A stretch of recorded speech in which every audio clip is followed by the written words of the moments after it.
Православной церкви в Украине скоро не будет, так как буквально на днях Верховная Рада Украины приняла законопроект о запрете Украинской Православной Церкви. Что это значит и почему украинское государство запретило целую религию, ты узнаешь прямо сейчас. Подписывайся на мой канал, я начинаю. Итак, слушай внимательно то, что я говорю, потому что на самом деле украинское государство не запретило православие как религию. Украина запретила старую православную церковь, которая, по мнению украинских властей, имеет тесные связи с русской православной церковью. А русская православная церковь неоднократно поддерживала российских солдат в ходе боевых действий в Украине. Власти Украины создали новую церковь, которая называется Православной Церковью Украины, и заставляет своих граждан массово переходить в эту религию. Украина, как и Россия, является православной страной. Православие в Украине насчитывается более 1000 лет, и оно переживало различные взлеты и падения. Украинцы ложились за православную веру костями, и именно православная вера заставила восстать Богдана Хмельницкого против поляков в 17 веке, создав первое в истории украинское государство. Даже сейчас большинство населения Украины считает себя верующими старой православной церкви. Десятки миллионов украинских граждан ходят в данную церковь, а десятки тысяч украинских солдат являются прихожанами этой церкви. В таком случае запрет данной религии украинскими властями выглядит бессмысленным, ибо зачем же Украине так поступать с собственной же религией, которую украинский народ нес через огонь и воду? А прикол в том, что не все так однозначно, и религиозный вопрос в Украине был острым уже не одно столетие. Не все украинцы являются православными, и весомая часть людей исповедует греко-католичество. Эта религия возникла в результате Брестской унии между православием и католичеством, подписанной на территории Речи Посполитой. Данная церковь сохраняла множество православных обрядов, добавив ряд католических, и греко-католики подчиняются непосредственно папе римскому. Большинство людей, которые исповедуют данную религию, находятся на территории Западной Украины, особенно их много в Галиции, и потому между украинцами длительное время существует религиозный раскол. Одни украинцы являются православными, а другие греко-католиками, и этот раскол имеет ярко-территориальный окрас. Лично я считаю, что создание новой православной церкви в Украине имеет под собой цель объединить украинцев в религиозном вопросе. Многие праздники новая православная церковь перенесла на католические даты, что является приемлемым для греко-католиков, которые со временем могут даже объединиться с новой православной церковью. Уже такие разговоры заходили. Также подобные действия украинских властей создают больше различий между украинскими и русскими людьми. У Украины и России огромная общая история. Культура, вера и экономика этих народов имеют крепкую связь, которую для украинской власти очень важно разрушить. Власть в Украине в первую очередь действует в интересах западных стран, которым нет необходимости в дружбе между украинским и российским народами. Это невыгодно для них. Создание новой православной церкви посеет зерно различия между украинцами и русскими и позволит создать довольно сильный психологический эффект. Вот посуди сам. Представь, если на Украину нападет Германия.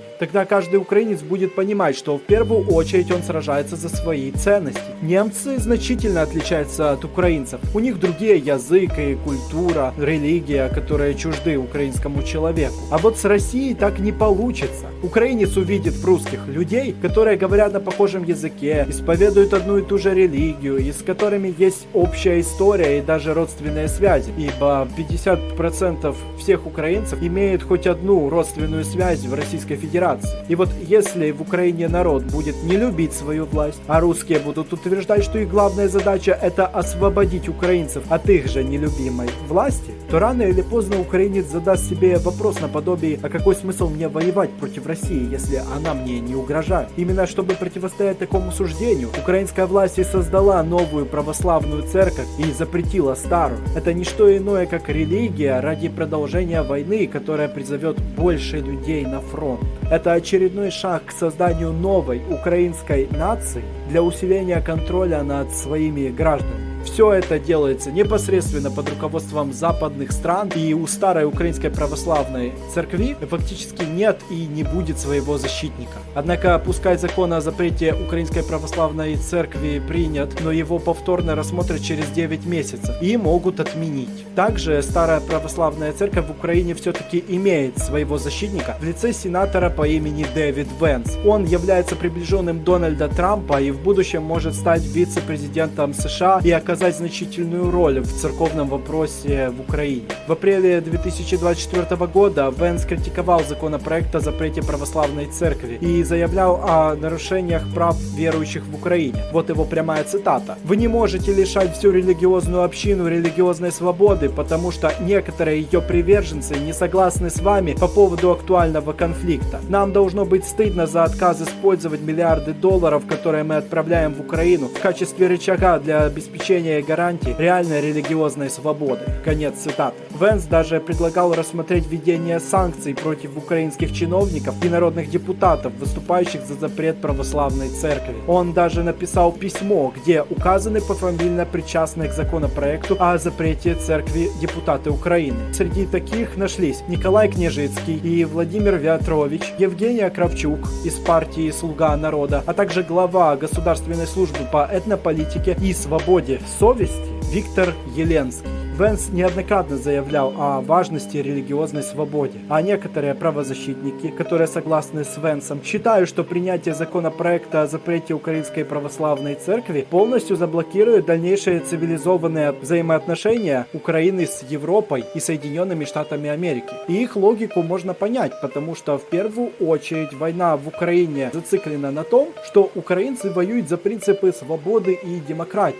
А если происходит запрет какой-то религиозной организации, тем более в которую верит большинство украинцев. Потому складывается такая ситуация, когда Украина вроде бы воюет за свободу и демократию против России, но по факту отступается от этих принципов. И в такой ситуации Запад уже не может говорить с Украиной на равных, как с демократической страной. А он будет говорить уже с Украиной, как говорил с Демократической Республикой Конго во время правления Мабуту Сесе Секо. Мабуту Сесе Секо был диктатором Демократической Республики Конго, и он тоже не гнушался на подобные запреты. Например, он запрещал европейские имена, заставляя людей переходить на африканские имена для сохранения традиций и культуры. И вот американцы долгое время терпели данную ситуацию, пока Мабуту Сесе Секо был им нужен. Когда диктатор перестал им быть нужным, власть Демократической Республики Конго поменялась, и подобные законы отменили. Потому церковный вопрос в Украине как никогда обострился. Как он закончится, покажет время. Не исключено, что Украина может полностью отправить свою церковь под юрисдикцию Папы Римского. В любом случае, это лишь догадки. Спасибо, что досмотрел до конца, и до новых встреч!